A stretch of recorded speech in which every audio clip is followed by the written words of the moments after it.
Alright, ladies and gentlemen, Fab's in the house. And today I've got the Enrique Pena X-Series Mula here with me for a review.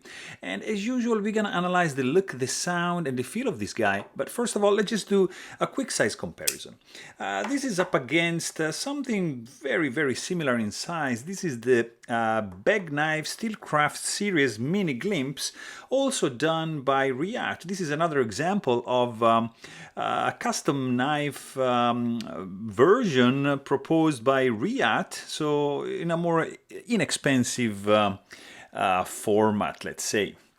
Something also really cool we have here. This is the Shirogorov Neon R20, and it's pretty comparable in size. Very nice EDC options right over here. In fact, if you compare this guy up against a Spyderco Para 3, you're gonna see that the handle is kind of like on the same size, but the Pena is packing a little bit more cutting edge. Also, like for example, we got the Spyderco Paramilitary 2, and you can see, you know, it's pretty bigger than that. And just another couple options because we have this guys over here. This is the Koenig Arius. This is the Style 55. I love this guy. But look at this. The Pena is pretty smaller compared to that, and this is just because it's a popular one. This is Chris Reeve Knives large Sebenza 21. As you can see, the Pena is yeah, it's a very nice and compact option, guys. It's I think this is a pretty cool one. It's overall really well made, designed by Enrique Pena. Of course, this is made in China by Reef. It's part of the X series. Has some pretty cool lines with this wide chamfering going on and creating this kind of like diamond shape facets over here. I really appreciate that little detail. Pivot collar on both sides. I mean, lots of details in this one.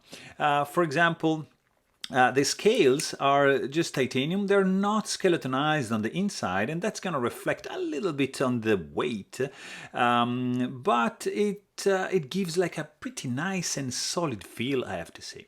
There's a nice design going on here, a little bit of finger groove, I would say, like over here, but it's actually the place for the thumb stud to rest a little bit more in this position right over here.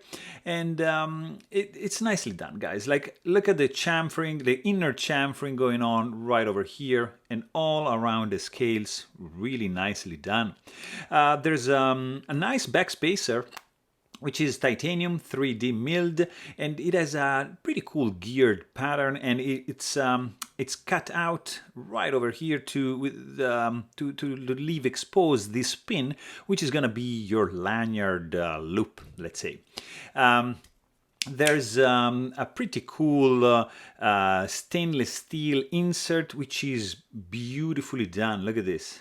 Nicely flush right over here. It's beautiful. It's very nicely done. External screw right over here. There is a integrated lock bar stabilizer. There's a nice, I mean, not too big, but this is the relief you have in order for you to disengage the lock bar. There's some like 4 balls milled out right over here to give you a little bit more traction, kind of like a little bit of jimping, and it's angled a little bit in this side and in this side to allow your thumb to just be jammed like diagonally, let's say, like here.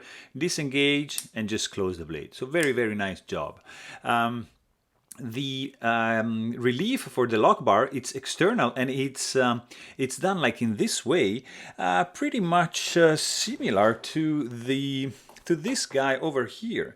This is the Lee Williams collaboration with Shirogorov 110 KS, and you see, I really appreciate this touch right over here, because it's good looking for sure, much better than just a cut out and just a relief, a normal relief like you're used to see. So nice detail right over here.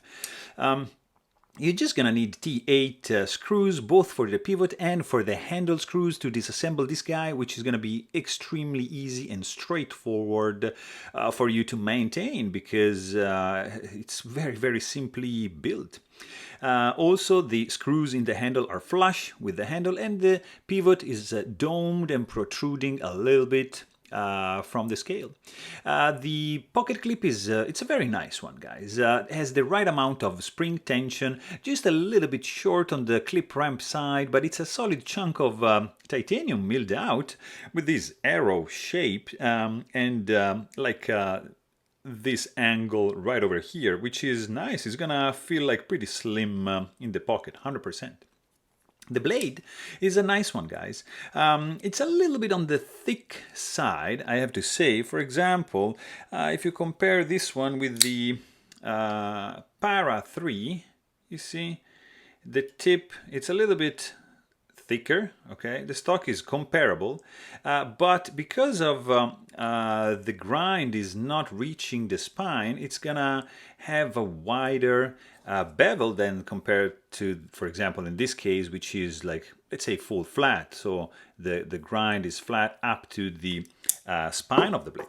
So in this case, you're gonna have a little bit thicker area here in the flats, and you have a nice flat grind. There's a pretty cool swedge going on, chamfering going on the spine, nice jimping right over here, which is, it's a little bit shallow, but it's effective.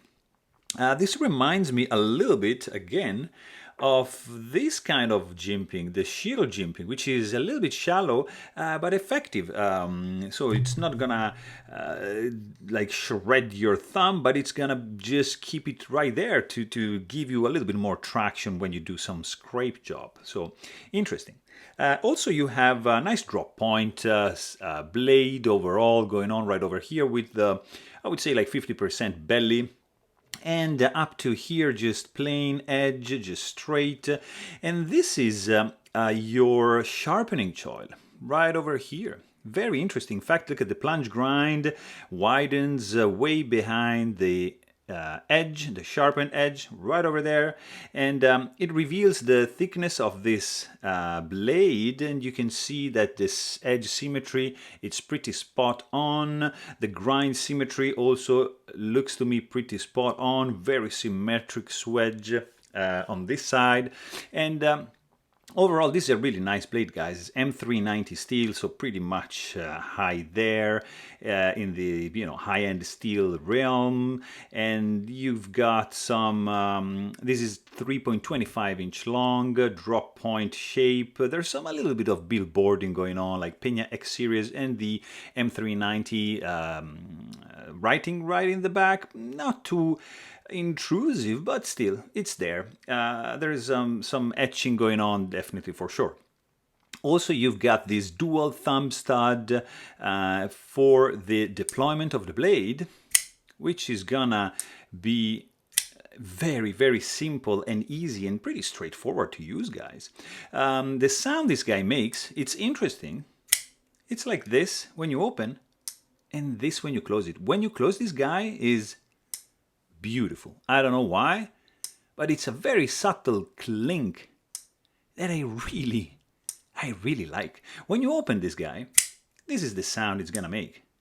So, I mean, it's a nice clack. It's not super loud, but it has a nice and sharp noise to it. So I appreciate this one. But when it closes, oh, this is beautiful, guys. Really cool. So I was saying that this is not skeletonized on the inside. In fact, the weight is going to be 4 ounces. So, I mean, it's dense. It feels dense because this is a pretty compact knife, but it's feeling good in the hand. When you squeeze the handle, you basically don't have any odd spots. You might get just a little bit over here, but they did this angle over here to reduce the sharpness, let's say, of this area right over here, and there's just a little bit coming up from the tip of the clip, but nothing like if you do like let's say not choke up, but just more advanced position, you're gonna feel a little bit the clip. At least I do. If you do a little bit in the back, guys, I don't feel anything. It feels really, really good in the hand. The handle is a little bit shorter, so the grip is not going to be ideal in the reversed position, but it's going to be all right for the main grip you're gonna use. Also, I mean, guys, this is super solidly built. It feels great in the hand. The texture is a little bit smooth, so not too slippery, I would say, but still, it's pretty smooth, guys. Fit and finish, spot on, classic Riyadh quality. They do a fantastic job. I think there's no gaps going on, no rattling, no misalignments, nothing whatsoever. And I mean, it's something you would expect from a knife that it's almost $300. Also, clip is nicely designed. The only thing is that it's gonna expose like this much of your blade, of your handle, you know, outside of your pocket. But yeah, it's okay. Deployment speed is also interesting because you can do thumb stud opening, like a thumb flick like this, and it's gonna fly open. You can also do like this spidey flick, so just use your middle finger like that, and this is gonna open like this. So it's a little bit slower, maybe because I can exert like less strength, less force like this, rather than this. I feel that this the thumb stud opening, it's a little bit faster, but also you have this geometry right over here, which is gonna allow you to do like a front flip action like that. So, and also of course you can do two-handed opening method. So you have like few options to deploy your blade. Very, very nice. The thumb stud, it's nicely designed, so there's not gonna be any finger sore associated to you fidgeting with this guy all day long. Action is really, really smooth. This guy is running on bearings. When you disengage the lock bar, you just have a free fall and just a very nice glide into the closed position. There's no guillotine effect, so the blade is not gonna just fall like shot. You just need to wiggle a little bit, very, very gently, or you can do like that in just one wiggle, a little bit stronger, and this blade is gonna fall shut and it's gonna glide shut in a very satisfying way, I have to say. Also, detent strength on this one is on the light medium side. It's not strong, but it's well proportionate to the mechanism, which is, you know, basically is going to be thumb stud opening. Of course, no rattling when you shake this guy. The tip is nicely indented right over here, so you're not going to be able to touch, so absolutely safe. There's no lock stick whatsoever because of the stainless steel insert, and I think when you disengage the lock bar, it's probably not the easiest one because the space is kind of limited, but it's very pleasant. And actually usable. Also, you have a really nice detent ball ramp, which is going to eliminate a little bit the hard step right over here. In fact, you see it's very, very gentle and very pleasant. Overall, I mean, this action is very, very nice, guys. It's very nice because it's not a flipper, so you can, I mean, it's a front flipper in a way, but mostly you can use the thumb studs, you can spidey flick, so you have lots of options to deploy the blade. It's a good looking one. The sound it makes it's pretty nice, and the ergonomy of the handle, it's I think they nailed it down. So overall, I can only recommend this guy. So there you have it. Hope you guys enjoyed this video. Thanks for watching and stay tuned.